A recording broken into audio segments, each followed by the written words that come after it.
Salut à tous les amis, regardez cette magnifique galette inspirée de ce magnifique livre. Je vais vous faire la présentation de ce livre et cette magnifique galette. À l'intérieur, il y a un gâteau de semoule avec des petites pommes caramélisées. C'est magnifique. Feuilletage inversé, je vais tout vous expliquer et le gâteau de semoule et tout. Et après la dégustation. Allez les amis, bonne vidéo, c'est parti. Alors pour commencer, on va faire un beurre manié. Donc on va mettre du beurre 160 g et de la farine T65 60 g. Et nous allons mélanger à la feuille. On mélange 2 minutes. Après 2 minutes, vous allez avoir cette texture là. Donc ça, c'est notre beurre manié, du beurre et de la farine. On le met sur un film ou un papier cuisson, on le couvre bien et on le réserve au frigo à 4 degrés. Pour ma détrempe, je vais mettre 84 g d'eau froide, 1 g de vinaigre blanc, 6 g de sel. Je vais dissoudre mon sel dans mon liquide. 25 g de beurre légèrement pommade et 190 g de farine T65. Voilà, on va pas prendre une farine trop forte pour pouvoir allonger facilement notre feuilletage. À la feuille et on mélange 2 minutes. Un simple mélange et non pas un pétrissage. Après 2 minutes, ma pâte est mélangée, phrasée et elle n'a pas trop de force. Vous voyez, quand j'appuie, il n'y a pas de retour, donc ça veut dire qu'elle n'a pas de force. C'est très bien pour allonger facilement.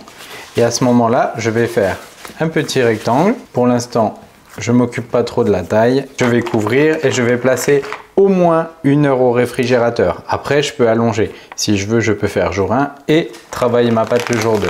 Là, 1 heure au réfrigérateur au minimum à 4 degrés. Alors, passons au tourage. Donc là, j'ai ma détrempe. Ma détrempe, elle fait à peu près 12 cm par 16.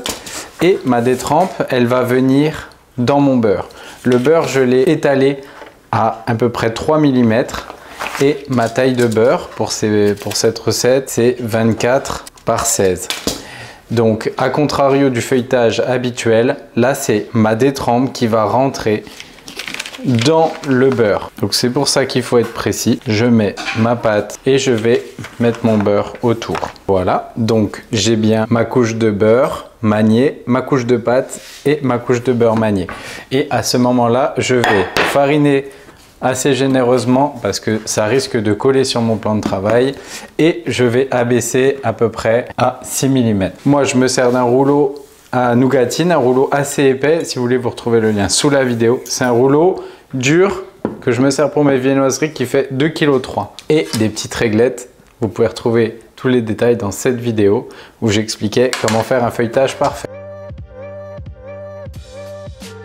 N'hésitez pas à fariner si besoin. Et là, mon pâton fait 50 cm de longueur et en largeur, on est à 15,5. Donc là, c'est parfait. Je vais faire attention à ne pas mettre trop de farine sur l'intérieur. Ça, c'est le plus important dans le feuilletage. Si les bouts ne sont pas parfaitement rectangulaires, vous recoupez. Petite technique avec ma main. Je vais mettre ma main un petit peu humide sur mon pâton. Ça va me permettre de bien coller mes stries. Et là, je vais faire ce qu'on appelle un tour double. Donc, je vais plier une première fois, bien sur la moitié. On va faire un tour double, un petit peu comme à l'ancienne. On ne va pas le plier comme la PLF. Si je veux, je remets un petit coup de rouleau.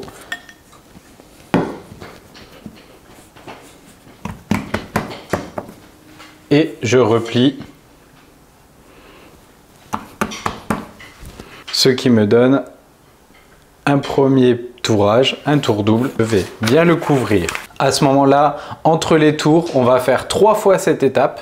Et entre chaque tour, je vais laisser au moins 1 heure au frigo. Voilà, ça c'est la référence. Donc en tout, nous aurons 3 tours doubles. Allez, là je laisse au moins 1 heure avant d'attaquer les prochains. Mon pâton a déjà 2 tours doubles. Je vais vous montrer pour le dernier tour double. Mettez bien de la farine. Le pliage, vous le mettez soit à gauche, soit à droite. Les réglettes de 6 mm qui vont me servir à être très régulier. Le gros rouleau, j'appuie et je vais abaisser délicatement. Surtout, ne mettez pas trop de farine. L'excès de farine dans le feuilletage, c'est très mauvais. Quand votre pâton fait à peu près 50 cm, n'oubliez pas, vous chassez l'excès de farine avec un pinceau sec. Ensuite, vous mettez votre main humide, vous marquez en deux Et comme ça, vous faites un tour parfait. Voilà, mon pâton est prêt. Il a 3 tours doubles. J'ai bien respecté les heures et maintenant je vais le laisser toute la nuit au frigo, bien au frais, et demain on attaque la garniture et le détaillage. Allez, jour 2, je vous montre ma pâte. Donc là, je l'ai abaissée après mes 3 tours. Donc j'ai fait mes 3 tours doubles et je l'ai laissé toute la nuit au frigo. Ce matin, je l'ai abaissé à 6 mm, donc avec mes barrettes là, voilà, pour la faire réduire un petit peu en taille. Et là, je vais continuer, je vais l'abaisser jusqu'à 2 mm. Donc j'ai toujours mon gros rouleau. N'hésitez pas à fariner un petit peu pour éviter que ça colle trop. Et je vais y aller progressivement. Le but, ça va être de détailler 4 cercles pour faire 2 galettes avec cette quantité de 20 cm. Ok, donc ça va me faire à peu près une épaisseur normalement de 2 mm. J'ai des petites cales comme ça de 3 mm, mais il faudra que je descende plus. Donc je vais y aller progressivement, voilà, petit à petit. Allez, c'est parti, toujours le même rituel. Cette technique, ça va parfaitement. Ça descend petit à petit, mouvement très important pour votre feuilletage. Vous faites ce mouvement-là, là. Voilà, ça montre qu'il n'est pas collé à votre tour, ça c'est très important. Et ensuite, je vais regarder un petit peu où ça en est. Donc là, j'ai 1, 2, 3, 4. Voilà, parfait. Donc ma taille totale avec ce pâton, c'est 41,5 par 47. Voilà. Allez, je vais détailler. Donc là, je vais laisser un tout petit peu ma pâte tranquille comme ça, quelques minutes. Ça va lui permettre de se rétracter si besoin et de ne pas avoir des galettes déformées. Voilà, ça c'est une petite technique. Ne coupez pas tout de suite, sinon en fait le corps, la force de la pâte, ça sera un petit peu déformé. Donc là, je laisse 1 minute et je détaille. Pour le détaillage de vos galettes, prenez un instrument, voilà, comme un scalpel, un petit cutter, quelque chose qui coupe très très bien, ça c'est très important. Vous y allez d'un coup. Donc là, vous faites une petite rotation avec la main. Et on ne s'arrête pas jusqu'au bout. Voilà. Votre cercle, vous le prenez délicatement. Voilà, vous ne l'abîmez pas et on va le replacer au frigo. On prend une feuille et je prends mon cercle délicatement, je le déplace et je vais le déposer au frigo. Allez, je fais mes 4 cercles comme ça. Hop, je les dépose et pour mes rognures, pas d'inquiétude. Donc là, on a un tout petit peu de surplus, c'est pas grave. En général, on essaye de pas trop les plier. Vous les mettez toutes superposées les unes aux autres, vous les filmez et vous pouvez sans problème les garder au réfrigérateur et soit les repasser dans du feuilletage, soit les abaisser, faire des petits chaussons de pommes. Tout ce qui vous fait plaisir, pas de souci. On filme, on met de côté. Mes cercles sont faits, je les mets au frigo et on attaque la garniture. Allez, on passe à la corvée d'épluchage. On va prendre 3 pommes, ça va suffire pour nos recettes. Il faut compter à peu près 320 grammes. Allez, on va évider le milieu. Petite technique de chef. Quand vous coupez le milieu, vous prenez votre pointe de couteau, vous mettez votre pouce à cet endroit-là, vous incisez et vous coupez en tournant la pomme. Ce n'est pas ma main droite qui tourne, c'est ma pomme. Et ça évite de se transpercer toute la main. Voilà, petite technique après en apprentissage. Et ensuite, vous coupez, vous coupez. Vous avez votre pomme et on découpe en tronçons. Et ensuite, je fais chauffer ma poêle qui est là. Hop, et je vais couper mes pommes en tronçons et je les dépose dans ma poêle. Et surtout, faites des morceaux bien réguliers. Voilà. Et on met un petit peu de sucre pour que ça caramélise gentiment. Ce qui est important, c'est surtout donc de caraméliser un peu les pommes et en même temps de réduire un peu l'humidité qui est présente dans les pommes. Pour le gâteau de semoule, donc c'est une garniture originale pour les galettes, mais c'est bien, il faut découvrir des nouveautés. Donc dans une casserole, on va se mettre 180 g de lait, 40 g de crème, moi c'est de la crème entière, hein, 30%. On va mettre la moitié de notre sucre, 20 g. Donc en tout, il y a 40 g de sucre.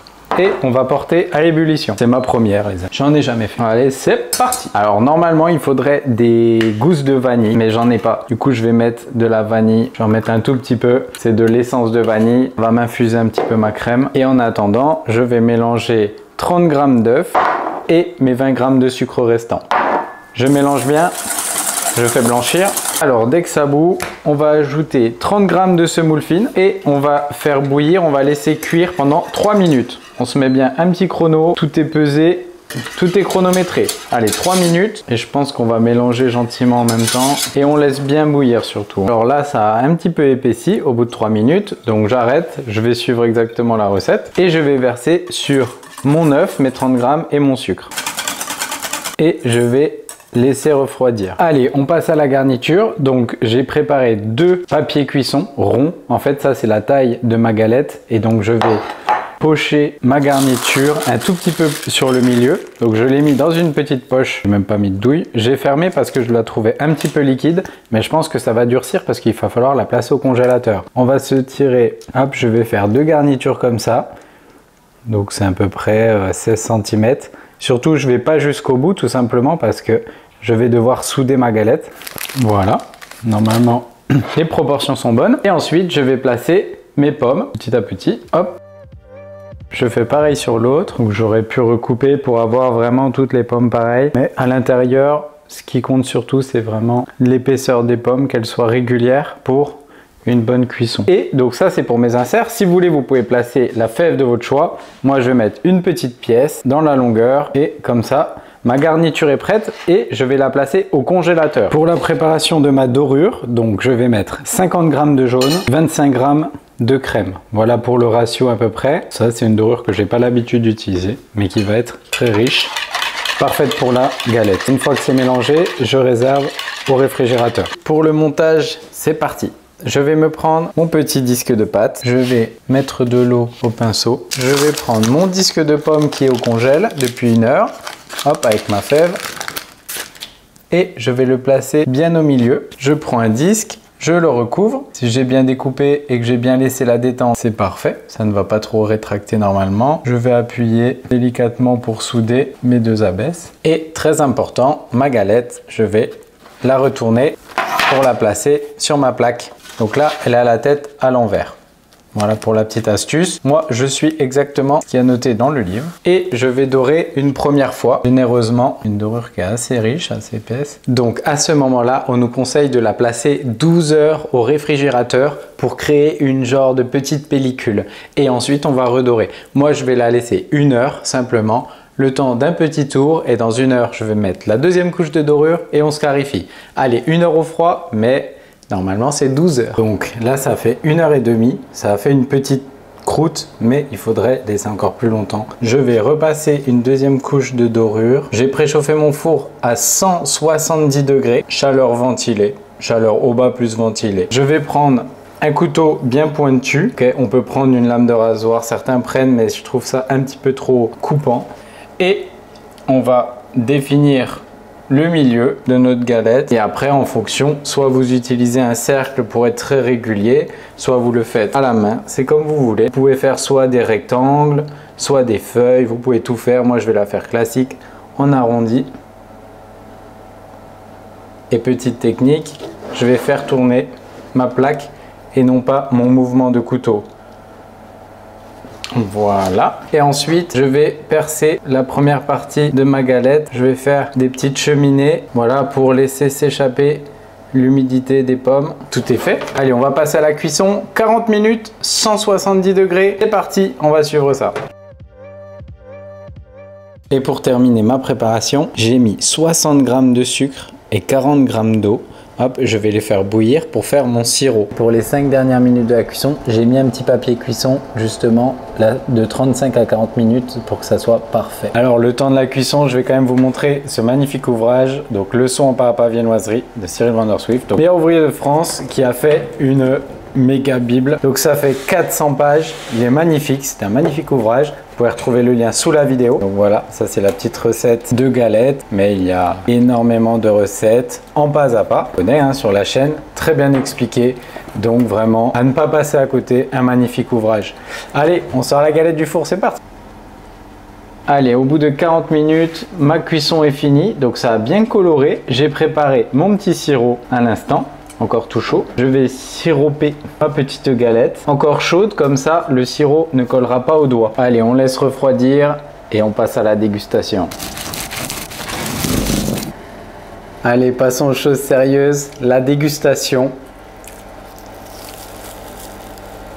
Un enfant qui déguste. Franchement, très très très bon. Je suis bluffé par le feuilletage inversé, super facile. D'habitude, je galère un petit peu, mais avec cette recette, c'est vraiment magnifique. Le goût, il est parfait. Peut-être rajouter une petite touche de fleur de sel pour la gourmandise, un petit peu de cannelle, tout ce que vous voulez au moment de la cuisson des pommes. Franchement, ça serait encore plus de gourmandise. Et ça, avec une petite glace à la vanille, là, je me fais déjà un régal ce dimanche. Les amis, j'espère que cette vidéo vous a plu. N'oubliez pas, vous pouvez regarder sous la vidéo pour découvrir ce magnifique livre. N'oubliez pas de vous abonner comme d'habitude et de partager. Allez les amis, à bientôt, à la semaine prochaine. Ciao, ciao.